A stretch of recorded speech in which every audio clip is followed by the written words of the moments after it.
Ukraine does not need peacekeeping troops. It needs serious warranties for their security, because they are able to defend their borderline themselves. As we have seen, Russia has not made any significant advance. So Keir Starmer says Britain is ready to send troops to keep the peace in Ukraine. He'll hope that sets the tone for the hastily arranged meeting in Paris today.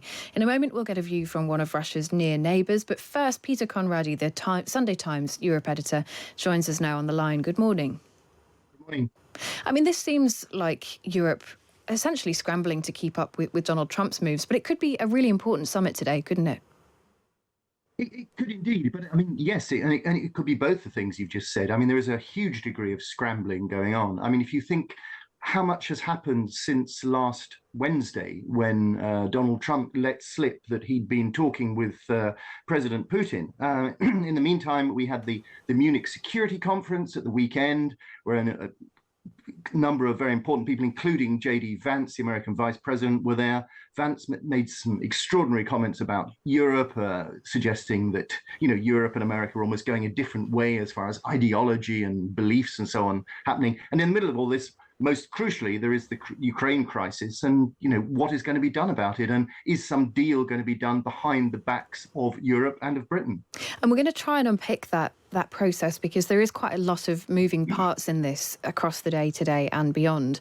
But specifically thinking about Europe, Keir Starmer has gone into this meeting offering troops, saying the UK will put troops on the ground. Presumably he's hoping today that these other nations at the meeting will step up and say the same. Yeah, I think so. I mean, it's you talk about moving parts. They're not so much moving as sort of flying through the air. But I think, yes, there will be a willingness, I think, by the other European countries to also put up troops. But, you know, we don't really know until the meeting happens, until we hear what's said, what each of them plans to do. I mean, it's something that President Macron, who's the host of the meeting, has talked about before. And I mean, he kind of spoke almost a year ago. I think he kind of floated the idea of having European troops there as a sort of a peacekeeping force, or as a buffer between the two sides, and was you know, that idea sort of went away. And suddenly, you know, at the time it seemed a little bit far-fetched. Now it seems to be coming back and looking serious.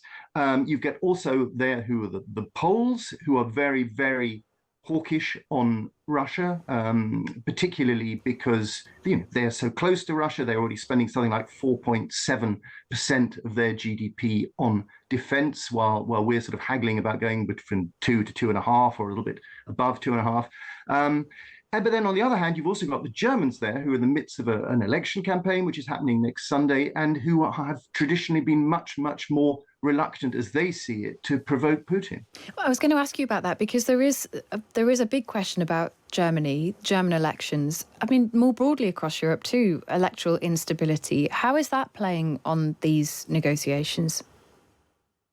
Well, I think, as far as France is concerned, yes, President Macron is weak at home, but under the sort of French constitution, he has control over foreign policy. So in that sense, I think he's not so weak. The Germans, you know, this is a week before, or less than a week rather, before a general election. We sort of know who's going to win the election, which is Friedrich Merz, the leader of the centre-right Christian Democrats.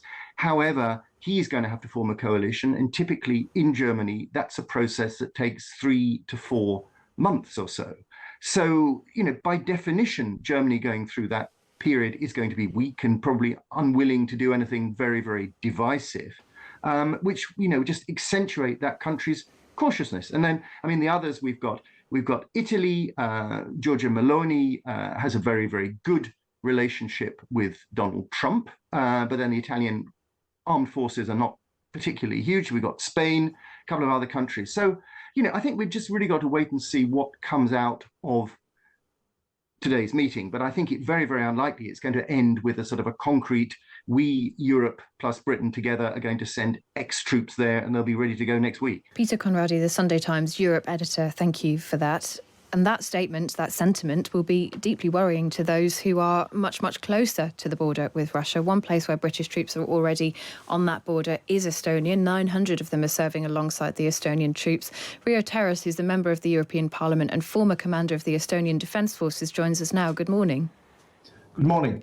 Well, you will have been listening to Peter Conradi there talking about, well, the fact that there is still quite a lot of instability across Europe and a big question about what today's meeting, what will come out of today's meeting. What are you hoping for? Well, first of all, he was talking about crisis. The war is ongoing already 11 years in Ukraine, so it's nothing crisis-like. I think it is important that Europe understands that. I heard this weekend in Munich voices that it is a wake-up call. Sorry, the wake-up call was 2008 as Russia attacked Georgia with conventional weapons. So it's still very confusing. And of course, this weekend, what came out of Munich and the whole week was very controversial. One side, US said we need to deal with Russia. The other side said that we need to push it. One thing is absolutely clear. We are provoking Russia only by showing how weak we are. Russia understands only power. So provocation is if we are confused and don't know what to do. So I really hope that today in Paris, there will come out some clear messages. And it's not about how we can stop the fighting. A ceasefire is easier than what comes after. We have seen that Minsk treaties did not work and caused a bigger trouble, and war started with a large scale. So the question is, are the European countries ready to deliver on what comes after? Wherever the borderline between Russia and Ukraine will be, important is that Ukraine will be reconstructed and will have a security. Talking about troops on the ground like peacekeeping, I think is ridiculous. Ukraine does not need peacekeeping troops. It needs serious warranties for their security, because they are able to defend their borderline themselves. As we have seen, Russia has not made any significant advance, on contrary to the Russian narrative, which I hear on very many channels, that Ukraine is losing. That is absolutely wrong.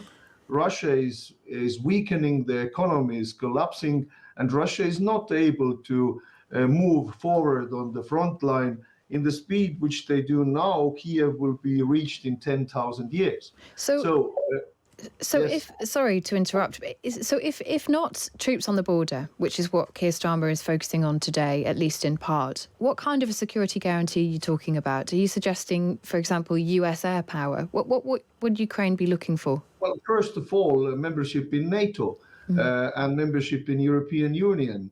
As Estonia gained independence, we from the very beginning said that is the only realistic guarantee for security. And of course, already in the second month of Ukraine large-scale Russian large-scale war against Ukraine in May, General Shirev, General Breedlove, formal officers, we wrote a public letter where we said that the airspace over Ukraine needs to be taken under control by European and American troops. Yes, I think the air defense air control is something very important, which alliance can do easily, because Russia is not capable doing anything against it, and that is not provocation. It will be a very clear message to Putin that we mean business. Finally, have you been disappointed by the tone taken by your European neighbours on this so far? I mean, what Donald Trump is saying on defence spending, I'm sure that you would echo. I can hear that you are frustrated. Have you been? Do you feel let down by what Europe is saying? Well, it is unfair that Estonia is paying 4% of the GDP on defense, Poland, other Baltic states, and at the same time, some countries in Europe are paying around 1%. you don't think that our pensioners don't want more money or our children don't want support. Yes, they do, but it is all about the security, and we understand it very clearly. And I really do hope that today the big weeks in Paris will understand that and come with the clear messages. I think the one thing which is needed right now is one message from Europe, not that everybody talks. One message from Europe, and who is the European leader? If Macron wants to be it, then he has to come out with the very clear messages, and not only messages, but then common actions in support of Ukraine. I would not go behind the negotiations table if I would be Zelensky without a very clear support from Ukraine, from European Union, which is the only way Zelensky has trumps in the hand. Riho Terras, member of the European Parliament, former commander of the Estonian Defence Forces. Really appreciate your time this morning.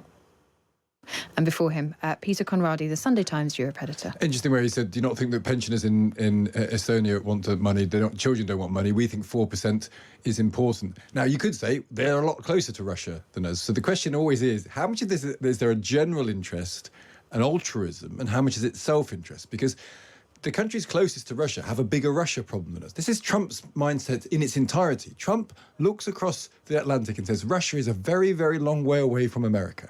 America is not ever going to be invaded by Russia. Why should we spend all our money? Why should we lead this alliance? And I guess the question is, where is Britain in that geographical position? Because Russia's not going to invade Britain either. But should we be spending as much as Estonia for the greater good of the continent?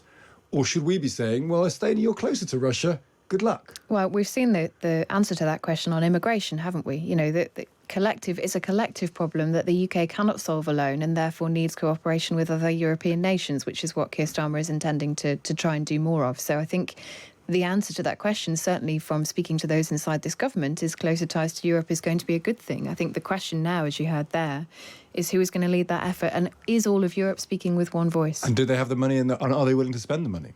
It's all come down to economics very often, and are they willing to go to 4%? We're not going to go past 2.5%. We don't know when we're going to get to 2.5%.